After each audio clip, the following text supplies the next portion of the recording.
I will be exploring the representation and evolution of the African American father figure in popular American sitcoms from 1984 to nowadays. The discourse on fatherhood has been a prevalent one, and its representation on television is a necessary point of analysis due to its central positioning in family sitcoms where the father is either the protagonist or the main anchor of the sitcom. Erika Scherer, a researcher at the University of Massachusetts, studied 50 years of father representation on TV. She found a steady trend towards depicting fathers as fools. As we moved from the wise, authoritative father knows best of the 1950s to the inept, impulsive characters like Homer Simpson in the 1990s to absent fathers like in Gilmore Girls in the 2000s. Particularly, there is a necessity to analyze the representation of fatherhood in black family sitcoms due to a prevalent reinforcing of negative racial stereotypes such as black criminality, drug use, destructive sexuality, and inadequate fatherhood. The first sitcoms I chose to analyze are two programs where the father is the protagonist, The Cosby Show and Blackish, and two programs where the son, nephew is, Fresh Prince of Bel-Air and The Comical Show. First things first, The Cosby Show is an American sitcom television series co-created by and starring Bill Cosby. The show focuses on an upper middle-class African-American family living in Brooklyn, New York.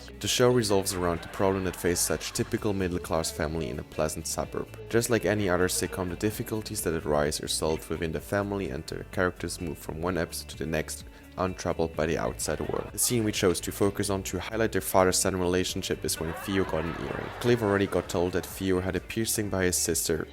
Denise told you, right? Told me what? About this. Is that a decal? He took the time to go in dialogue with his son instead of jumping in a room and yelling about his son's mistake. He plays along with his son and waits until Theo comes clean about his piercing. Even after Theo told him about the earring, Cliff first focused on treating his son's infection. It is infected. Come on. What are you gonna do to me? I am going to fix your ear. In other words, he puts the well-being of his son over the misbehavior. At the end of the scene, he pokes fun at the notion of violence as punishment for his son's misbehavior by picking up the baseball bat. In Fresh Prince of Bel-Air, the late James Avery portrayed Uncle Phil, the strict yet endearing family man. Phil is somewhat strict and gruff, but he does have a softer side as he is a loving and caring family man. He is a responsible parent to his own 3 children as well as an influential male figure to Will Smith's title character. For 4 years, I treated that boy like my own son. Whatever he needed, whether it was a pat on the head or a kick in the pants, I was there for him. Compared to Cosby, Phil is much more temperament and relies much more on punishment. Now you get that bracelet back, and for the next 6 weeks, I don't want to hear you breathe.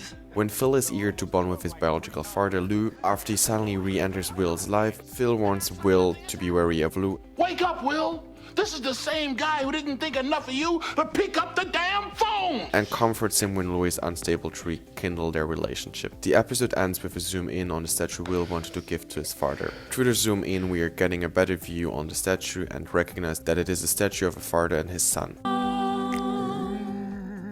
The Comical Show, following Bill Cosby's footsteps by also having a comedian front and center and even naming it The Comical Show like The Cosby Show. Again here we get the perspective of the son instead of the father, similar to the Fresh Prince of Bel-Air. In the episode Man's World, Jerry questions the old school mannerisms of being a man. He states that he got raised by his dad to be a man for a world that no longer exists.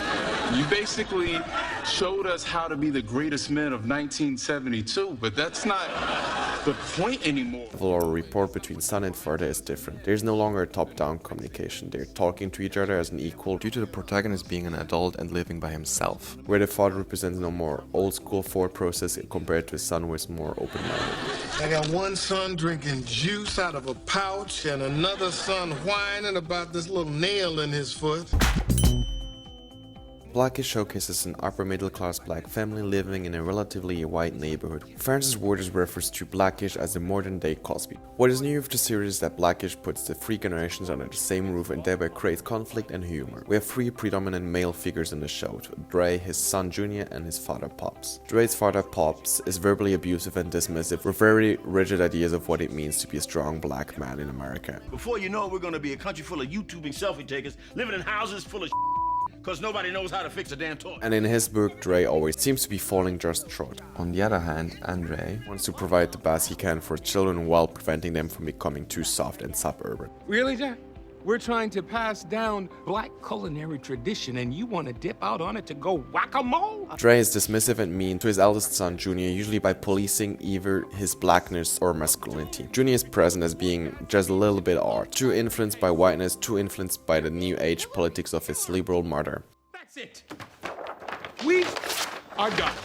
On TV, we can still find one-note dads who set the kitchen on fire cooking dinner, but we're also seeing more and more complex depictions of fathers as learning and growing alongside their children. I learned how to shave, I learned how to fight without him. I had 14 great birthdays without him. He never even sent me a damn card. The hell with him! However, sitcoms continue to reflect and reconstruct ideas that have been historically displayed and constructed by and within the African American community. In other words, not much has changed from the heteronormative morals and values of Cosby era. The new series continues to perpetuate nuclear heteronormative undertones and ideals, despite dealing with the emergence of topics such as race, class, and sexuality. We must question why this particular toxic norm goes mostly unchallenged and how that both reflects and informs of how we view black fathers. Did you get along with your father? Then what makes you think we didn't get along with our fathers, huh, man? Yeah, it's because we're black, huh? That you don't think I love my father. Well, I love my father. That's right, and I love my father too, man. As a matter of fact, my father's in the audience tonight. Yeah? Hey, Pop, stand up!